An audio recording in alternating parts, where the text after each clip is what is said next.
Right, we ready? Keep the whistles, keep the cheers. The one and only Dr. J. Harley's in the house.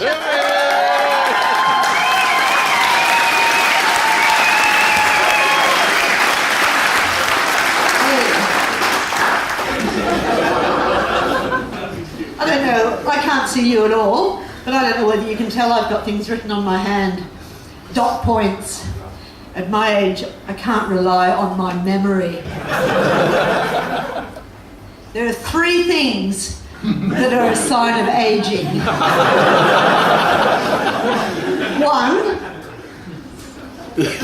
1, memory loss. Doesn't matter. I've got to tell you, it's absolutely terrifying standing here. I was very excited about tonight, but also very, very nervous. I know how Pauline Hanson felt when her taxi broke down in Bankstown. Very much alone, very isolated. So to calm my nerves, I came in a bit early tonight. I went to the bar over there. I can never pass a bar. That's why I couldn't become a lawyer. Actually, do you know that there's not much difference between a lawyer and a sperm? They both have 1 in a million chance of being almost human. But I'm too old to take up law. But I have tried my hand at a few other careers and I've contemplated some things. Like, for example, I'd actually thought about becoming a magician.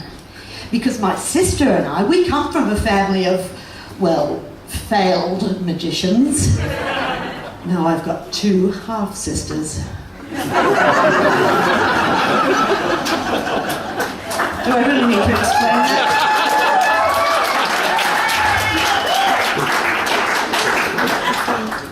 Then I thought, with my qualifications, I could become an historian. Then I realised there's no future in that. But I did work for a few days for a muffler factory. Boy, that was exhausting.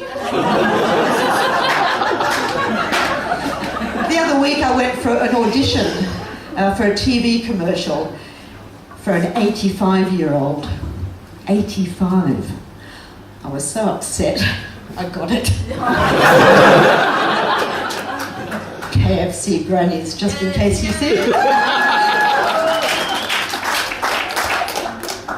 My husband, Barry. Yeah, a hand for Barry.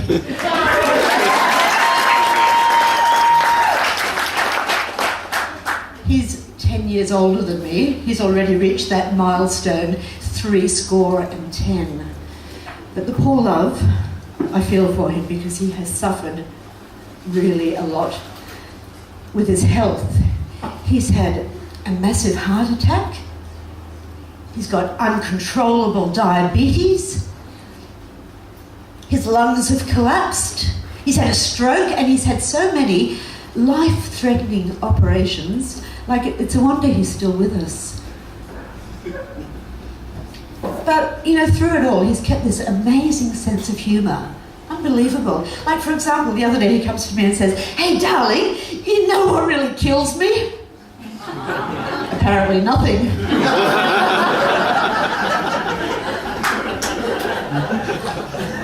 He's okay. He's like my recliner chair. We go way back. We met at a travel agency a long time ago. He came in looking for a holiday. I was the last resort.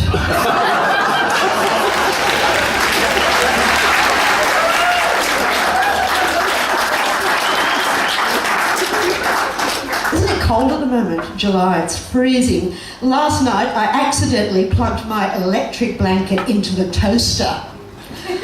I spent all night popping in and out of bed. I've got to tell you, not much else happens there.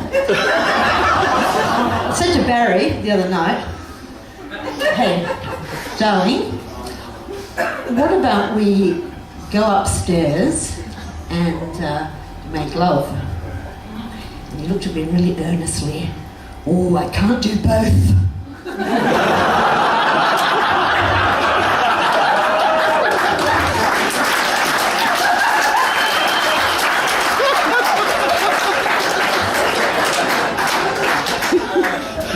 last night I was doing a bit of a fridge stir. You know when you look at the fridge and you think, oh gosh, what can I cook for dinner? I'm looking, Barry comes into the kitchen, sidles up alongside me and says, hey doll, you know what I'd like?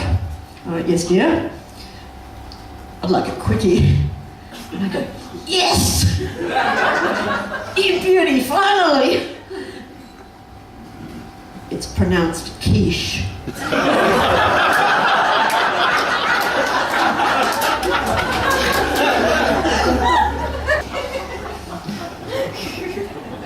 I'm the youngest in my family. You think I'm old? My half-sister's here tonight. She's so old, her age doesn't even start with a 6 anymore. And my brother, well, I won't even mention him, he's so old, he thinks a night out is sitting on the front porch after 6 p.m. He actually thinks happy hour is when you go to bed or have a nap. I said to him, Alan, tonight please be here in time for happy hour. That's him there in the pyjamas.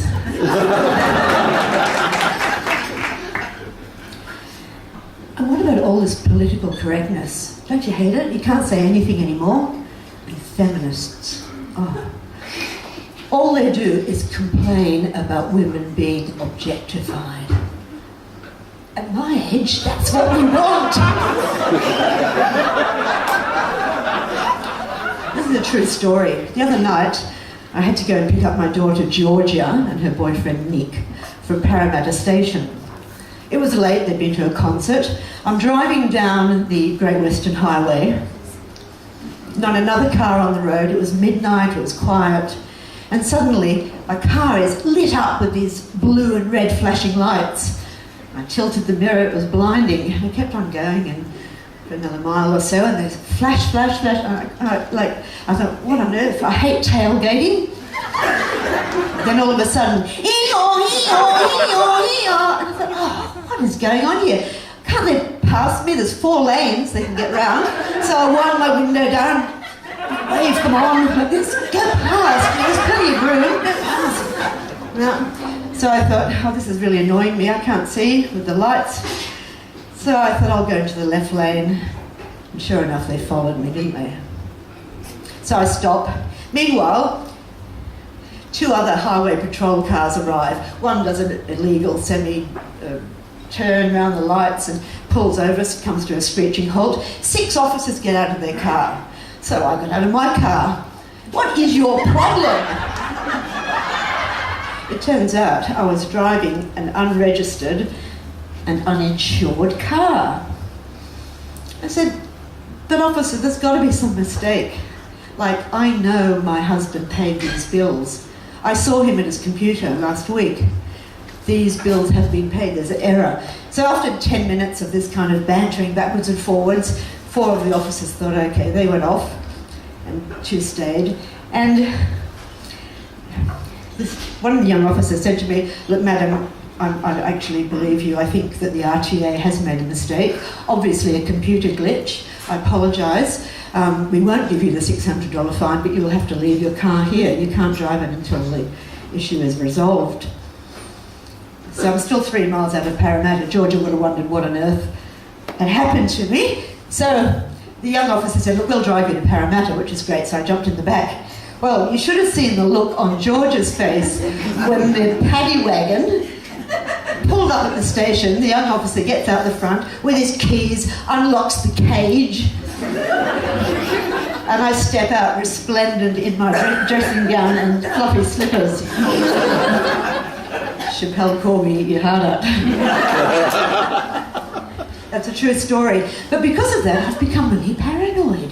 You know, like, sometimes when I'm driving now, I think that the car in front is following me from the long way around. Even my doctor thinks I'm paranoid. Like, he hasn't actually said that, I know that's what he's thinking.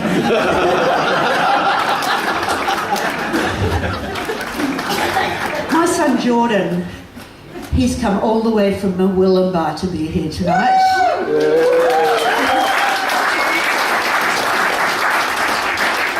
Jordan lives in a spiritual community up there.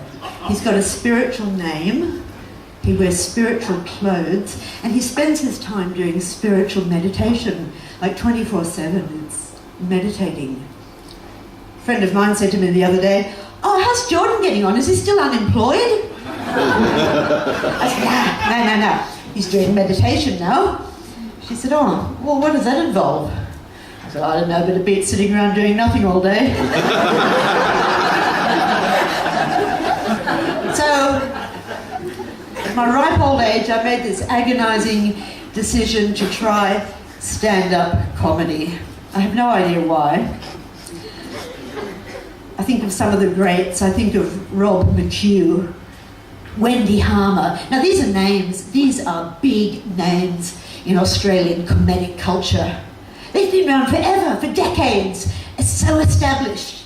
And here am I, just starting out, and they're still younger than me. So there we were, the other night. Barry and I at our computers. He was paying the courage on insurance.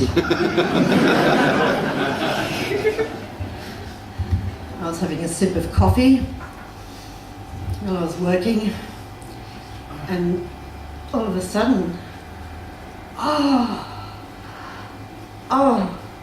I said, "Darling, whenever I drink this coffee, I get this stabbing pain in my eye, it hurts so much." And he says, "Take the spoon out of the cup." I feel so silly when I think about that. I'm such an idiot. So, sometimes you feel when you do stupid things like that, you just want a big hole to come and swallow you up. But it's okay. It's just a stage I'm going through. Thank you.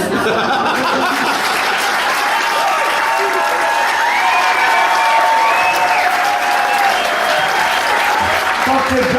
Harley, let's hear it again. Fantastic. Well done, Mama Jay! Well done, Jay. And a hand for Barry over here.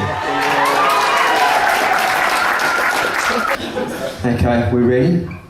Let's have one more round of applause for Dr. J. Harley.